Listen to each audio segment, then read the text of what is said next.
যে আপনি আমি একটু চিন্তা করি যে আমাকে এই দুনিয়ায় পাঠাইলেন কে? আওয়াজ করে বলেন না কে? আল্লাহ আমাকে পাঠাইছেন। কোথায় পাঠাইছেন? যেখানে পাঠাইছেন, যেই মাটির উপর পাঠাইলেন, এই মাটিটা কার? আওয়াজ করে বলেন না কার? যেই আকাশ আমার আপনার মাথার উপর আছে, ওই আকাশ কার? আসমান কার? যেই দেহ দিয়ে আমাকে আপনাকে পাঠাইলেন, দেহটা কার? আল্লাহ। তো এবার চিন্তা করেন, আল্লাহর দেওয়া জমিনে আল্লাহ আমাকে পাঠাইলেন, নিজ ইচ্ছায় আসি নাই, নিজ ইচ্ছায় আসি নাই। আল্লাহ যদি না চাইতেন, আমি আপনি হয়তোবা গর্ভাবস্থায় মারা যাইতাম। ঘটনা এরকম ঘটে না? অনেক বাচ্চা মায়ের গর্ভ থেকে মৃত অবস্থায় দুনিয়াতে বের হয় না? বের হয় কি না? তো আল্লাহ চাইলে আমাকে জীবিত না বানায়া আমাকে মৃত অবস্থায় বের করতে পারতেন। তো আল্লাহ সেটা চান নাই। আল্লাহ আপনার আমার উপর রহম করে দুনিয়ায় পাঠাইছেন। দুনিয়ায় পাঠাইছেন, আমি আপনি দুনিয়াতে এসে কি খাবো? খাওয়ার কিছু নাই। দুনিয়ার যেই খাবার, এই খাবার খাওয়ার উপযুক্ত আমি আপনি ছিলাম না। আল্লাহ তাআলা আপনার আমার খাওয়ার জন্য মায়ের বুকের দুধের ব্যবস্থা করে দিয়েছেন। চিল্লা বলেন সুবহানাল্লাহ। আরে কেমন বুকের দুধ?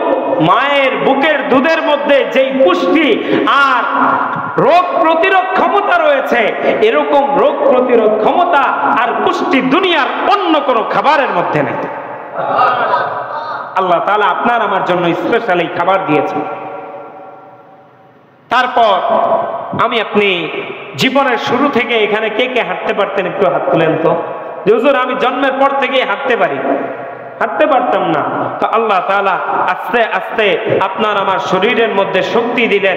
আমি আস্তে আস্তে বসতে শিখলাম, বসা থেকে হামাগুড়ি দিতে শিখলাম, হামাগুড়ি থেকে আস্তে আস্তে ধরে ধরে দাঁড়াইতে শিখলাম, দাঁড়ানো থেকে আস্তে আস্তে এক পা দুই পা করে হাঁটা শিখলাম। হাঁটতে হাঁটতে একটা সময় আমার কৈশোর জীবন গেল, যৌবন বয়স গেল, এখন অনেকে বৃদ্ধ বয়সে আছেন। এটা কার রহম? দয়াটা কার? তো এই সময়ের মধ্যে যেই রিজিক দিলেন, ওই রিজিক কার? এই রিজিকটা কার? তো আল্লাহর পক্ষ থেকে যেই রিজিক আমি আপনি এতদিন যাবত, এত বছর যাবত, পুরো জীবনে আমি আপনি গ্রহণ করে আসছি, একটু হিসাবের সমীকরণটা মিলায় যেই রিজিকের হিসাব যদি করতে যাই, আমরা কি আল্লাহর কৃতজ্ঞতার শুকরিয়া আদায় করে শেষ করতে পারবো? আওয়াজ করে বলেন না, শেষ করতে পারবো?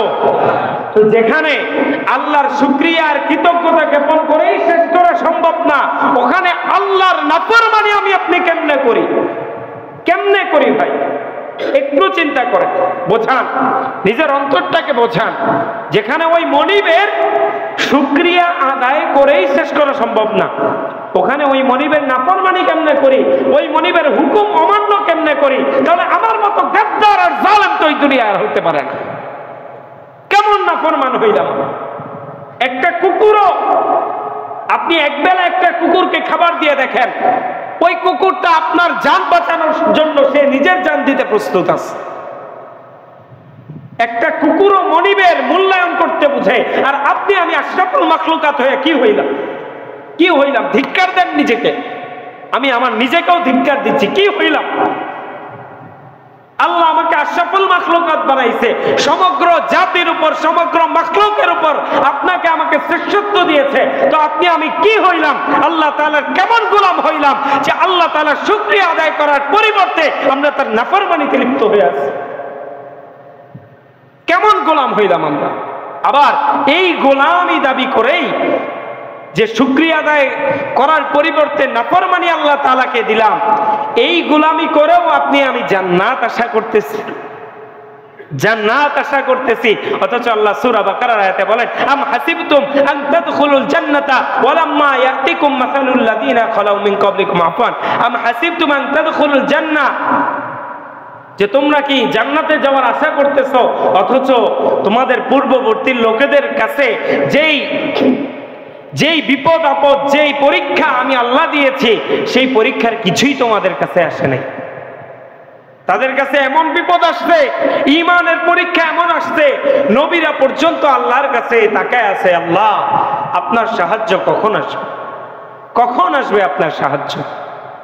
তা আপনার আমার কাছে ওরকম বিপদ তো এখনো আসে নাই ভাই। তো তো আপনি আমি কিভাবে পারতেছি আল্লাহর নাফরমানি করতে? তো সবাই দিলটাকে নরম করে হিম্মত করা যায় না যে ইনশাআল্লাহ